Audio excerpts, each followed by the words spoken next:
Alors, le torball est un sport pour déficients visuels qui a été inventé après la guerre. Il se joue sur un terrain de 16 mètres sur 7.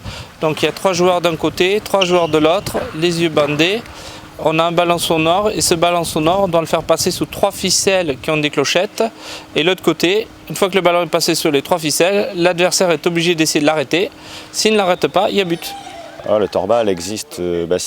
Au départ, c'était la rééducation pour les mutilés de guerre après la Deuxième Guerre mondiale. Et c'est vrai que de la rééducation, ils en ont fait une discipline sportive et au fur et à mesure des années, ça en est devenu un vrai sport. Dans les années 80, c'est arrivé en France où il y a eu le premier championnat en 1985. Au niveau déjà national, le torball a pris une nouvelle ère depuis un an, puisqu'avant le torball dépendait de la Fédération française handisport. Et depuis l'année dernière, avec tous les dirigeants, on s'est retrouvés et on s'est dit maintenant il faut évoluer. Et c'est vrai que l'ANTHV via l'UNADEV, notre partenaire financier qui est à nos côtés depuis le départ et qui croit en ce projet bien sûr, c'est vrai que on a pris une nouvelle ère, ça fait qu'on a créé une association nationale, il y a tous les clubs qui ont adhéré à cette structure. Et c'est vrai qu'on est ravis parce que l'année dernière, un exemple, on était sur 4 divisions masculines, cette année on est sur 5. Au niveau des équipes féminines, ça augmente également. On est vraiment tous les ans en augmentation et c'est vrai que ça c'est une belle fierté pour nous dirigeants au niveau national parce qu'on arrive à impulser certaines choses au niveau des clubs et les clubs nous le font répercuter quand on voit l'organisation qu'il y a aujourd'hui et c'est super important.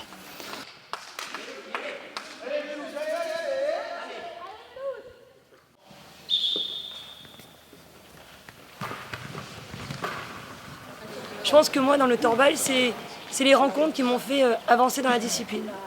Puisqu'avant tout, c'était un bien-être dans mon corps, dans ma tête, mais c'est aussi aller à la rencontre de l'autre, partager des moments forts sur le terrain, puisqu'avant tout, je suis une compétitrice, j'ai la gagne, j'ai la grinta, mais c'est aussi rencontrer des gens, échanger, les relations humaines.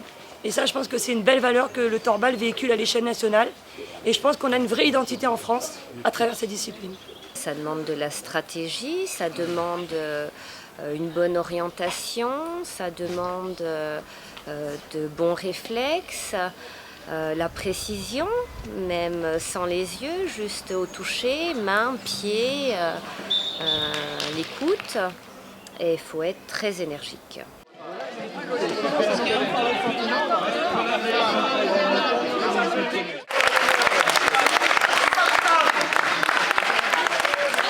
Je suis Thierry Pinault, je travaille au groupe Prévoit.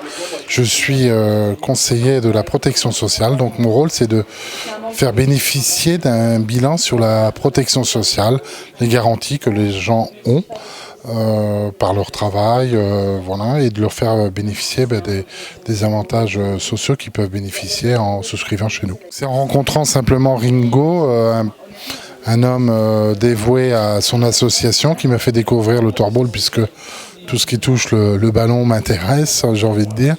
Et l'homme m'a intéressé, le ballon, et puis les équipes féminines, leur dynamisme. Et je suis épaté de les voir se mouvoir ainsi. Sans les yeux, je ne sais pas comment je pourrais faire, moi, personnellement. Donc je suis vraiment resté stupéfait de leur performance et l'ambiance conviviale, familiale. Ça touche mes valeurs qui sont aussi dans mon travail au quotidien.